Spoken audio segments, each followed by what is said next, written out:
एक प्रश्न मेरे पास आया किसी वैष्णव का, महाराज जी गृहस्थ आश्रम में रह करके भक्ति बहुत दुर्लभ लगती कभी, क्या करें? देखो, अन्यथा मत लीजिएगा बात को, पर गृहस्थ आश्रम में रह करके हम भजन कैसे करें, ये प्रश्न ठीक वैसा ही है कि हम घर में रह करके पढ़ाई कैसे करें। माता पिता भाई बंधु रिश्तेदार नातेदार शादी ब्याह कुछ ना कुछ चलते ही रहता, हम पढ़ाई कैसे करें? हम फिर भी कैसे ना कैसे करके पढ़ते ही हैं। देखो, जब तक विपरीत स्थिति नहीं होगी तब तक आप भक्ति भजन कर भी नहीं पाओगे। आपकी अनुकूल व्यवस्था में भजन तो कोई भी कर लेता है। सब लोग इधर देखना, मेरी ओर देखो, कथा सुनो सावधानी से, इधर उधर बिल्कुल नहीं देखना। कुछ भी हो जाए कथा में, पूतना की ओर आकर्षित मत होना।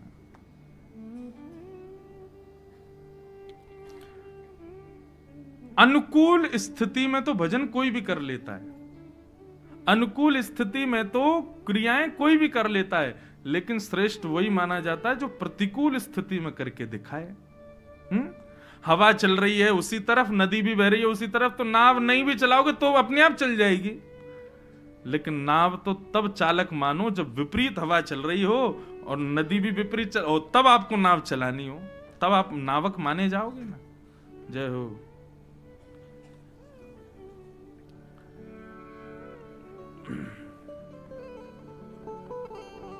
पीछे है उनकी व्यवस्था, विराज।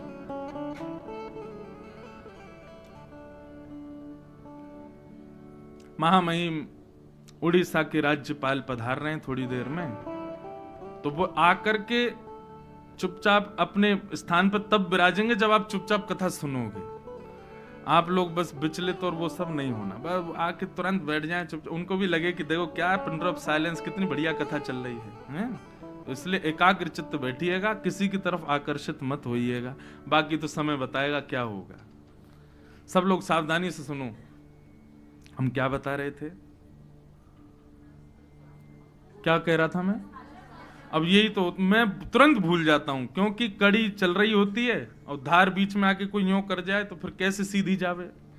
तो विपरीत अवस्था में आप क्रिया करके दिखाओ, तब आप श्रेष्ठ माने जाओगे। अनुकूल अवस्था में तो कोई भी कर लेता है। प्रहलाद को ही श्रेष्ठ भक्त क्यों कहा गया? क्योंकि राक्षस कुल था, विपरीत माता, विपरीत पिता, विपरीत पूरा परिवार, लेकिन फिर भी प्रहलाद भक्त बन गया भगवान का। सबसे प्रिय पुष्प भगवान का कमल माना जाता है, लेकिन वो कमल जल में नहीं होता, कीचड़ में होता है। जल में तो सब हो जाते हैं, कीचड़ में होके दिखाओ, तब ठाकुर जी के सबसे प्रिय माने जाओगे।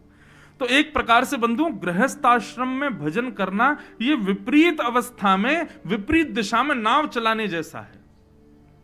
लेकिन जो व्यक्ति चला देता है ना, ठाकुर जी उसको हृदय से लगा लेते।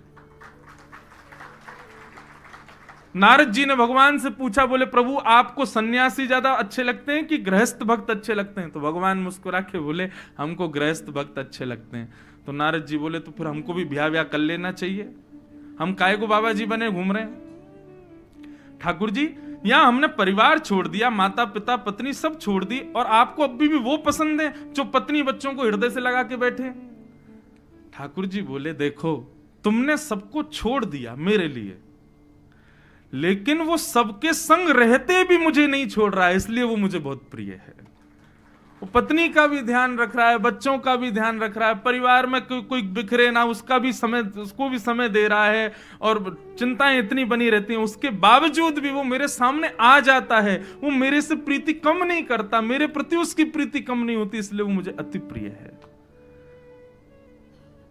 आपने सब कुछ छोड़ दिया एक वस्तु के लिए, ये अच्छी बात है, लेकिन सबको संभालते हुए भी उसको नहीं छोड़ा, ये विशेष बात है। गृहस्थ आश्रम में विपत्तियां तो आती हैं, विपरीत स्थिति तो रहती है, सबको समय देना है, लेकिन इस बीच में जगन्नाथ जी को कैसे याद करें? इसके पीछे देखो बंधुओं, एक दो बातें समझिएगा। या तो सबके सहित भगवत स्मरण करो, लेकिन सब अनुकूल नहीं है जगन्नाथ जी के, सबको इतनी स्मृति नहीं होती, इतना प्रेम नहीं हो पाता, तो अंतर्निष्ठ हो जाओ। एक राजा थे, भक्तमाल में कथा आती है।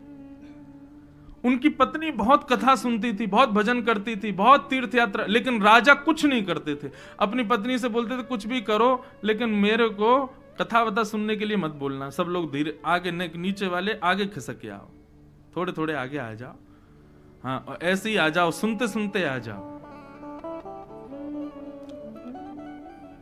पंडित जी आप भी पधार जाएं, रामसाय शास्त्री जी आगे आ जाएं, नहीं सब लोग थोड़े थोड़े आगे आ जाओ। बस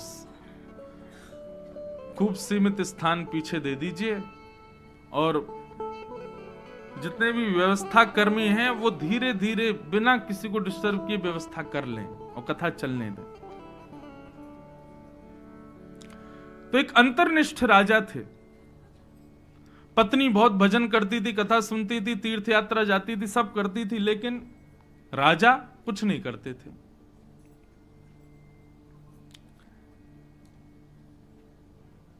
पत्नी खूब कहती थी लेकिन राजा फिर भी मना करते थे। बोले कि देखो आप खूब किया करो, कथा सुननी है खूब सुनो, कहीं जाना है खूब जाओ, मुझको मत कहा करो, मुझे अपना राजपाट संभालने दिया करो। तो पत्नी रोज वरदान मांगती ठाकुर जी से मेरे पति भक्त हो जाएं, लेकिन कोई फर्क नहीं। एक दिन रात्रि में सोए थे राजा रानी दोनों, तभी रानी ने देखा राम राम राम राम राम शब्द क्या कहीं से उच्चारण हो रहा है। रानी ने उठ करके देखा तो कोई और नहीं, राजा ही स्वप्न में बोल रहा था। चेहरा लाल पड़ गया था, पसीना पसीना पूरा बदन, और राम राम राम राम राम। रानी ने जैसे ही राजा का स्पर्श किया तो जोर से हे मेरे राम, हे मेरे राम। भिगो करके पट्टी सिर पर रखी, थोड़ी देर में शांत किया राजा को। रानी को समझ नहीं आया। सुबह जाकर के अपने गुरुदेव से पूछा, बोले गुरुदेव, ये नहीं कहा कि राजा, बस ये पूछा कि कोई कभी भक्ति ना करता हो, भजन ना करता हो, कथा ना सुनता हो, लेकिन रात्रि में स्वप्न में भगवत नाम उच्चारण करे, तो इसमें गुरुदेव क्या समझना चाहिए? गुरुदेव ने कहा इसमें यही समझना चाहिए कि वो व्यक्ति छुपी हुई भक्ति करता है, अंतर्निष्ठ। वो दिखाता नहीं है, किसी को बताता नहीं है, लेकिन अंदर ही अंदर ठाकुर जी को खूब याद करता है। ये उसी भक्त का लक्षण है। नहीं तो स्वप्न में भगवान नाम कोई नहीं गा सकता। स्वप्न में भगवान नाम वही गा सकता है जो अंदर ही अंदर असंख्य भगवान नामों का उच्चारण करता हो। ये बात सुनते ही रानी बड़ी प्रसन्न हो गई। बोले अच्छा, तो मेरे पतिदेव अंतर्निष्ठ भक्त हैं? बोले हाँ।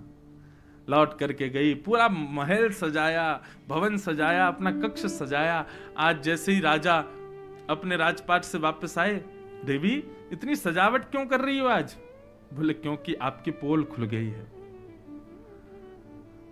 राजा बोला मेरी पोल खुल, क्या हो गया? एकांत में बैठा करके रानी ने कहा, मैं कथा सुनने जाती हूं तो आप ऐसे ऐसे इशारे करते हो जैसे आपका मन ही नहीं है। मैं तीर्थ यात्रा जाने का बात करती हूं तो आप ऐसा व्यवहार करते हो कि जैसे तीर्थों से आपका कोई मतलब नहीं है। मैं राम कृष्ण नाम उच्चारण करती हूं तो आप ऐसा मुंह बना लेते हैं जैसे आपको कितनी पीड़ा हो रही है। लेकिन मैं सब समझ गई हूं, आप अंदर ही अंदर भगवान नाम गाते हो। क्यों? क्योंकि कल रात्रि जब आप सो रहे थे तब स्वप्न में राम राम राम राम शब्द आपके मुख से उच्चारित हो रहा था। राजा स्तब्ध हो गए। देवी सच में रात्रि में राम नाम लिया था मैंने? बोले हाँ। ये सुनते ही राजा के नेत्रों से आंसू गिरने लगे और कहा देवी अब मैं जीवित नहीं रह पाऊंगा। पत्नी बोली क्यों? बोले जिस राम नाम को मैंने सदा अपने भीतर छिपा करके रखा, कभी उसका उच्चारण नहीं किया, कभी किसी को बताया नहीं कि ये रत्न मेरे पास है। तुमने कहा कि वो रत्न कल मेरे मुख से निकल गया, राम नाम जो मेरे भीतर बैठा था अब वो ही मेरे मुख से यदि निकल गया तो मैं जीवित नहीं रह पाऊंगा। और ऐसा कहते ही राजा ने प्राण त्याग दिए। इससे कहते हैं अंतर्निष्ठ भक्ति। कौन सी भक्ति? आज की सामान्य भाषा में कहें तो छुपा रुस्तम भक्ति। दिखाएंगे तो ऐसे कि घोर नास्तिक हैं, लेकिन अंदर ही अंदर कृष्ण राम का मंगल स्मरण करते हैं। अब कहीं इसका बहाना नहीं ले लें ऐसे लोग जिनको कथा आदि से कोई प्रीति नहीं है, जिनको मंदिरों से कोई मतलब नहीं है, उनसे कभी कोई कहे चलो भैया जगन्नाथपुरी, अरे महाराज जी कथा सुनी थी, अंतर्निष्ठ राजा हम वही हैं, भीतर ही भीतर दर्शन करते हैं, भीतर ही भीतर कथा सुनते हैं। कथा के बीच में जा रहे हैं घूमने घामने पानी पीने, अरे भैया कथा बीच में तो सुनी नहीं राजा, अंतर्निष्ठ राजा हम वही हैं, हम पानी पीने भी जाएंगे कान यही रहेंगे हमारे, तो इसका बहाना मत ले लेना कोई। तो गृहस्थ आश्रम में जिन लोगों को दिक्कत हो रही है वो अंतर्निष्ठ हो जाओ। बाहर से तो ऐसे दिखाओ कि तुम जैसा कोई सांसारी है ही नहीं, लेकिन अंदर से आप जैसा भक्त, ये कठिन बहुत है, लेकिन यदि कोई कर ले तो भगवान का बड़ा प्रिय है, अंतर्निष्ठ भक्त।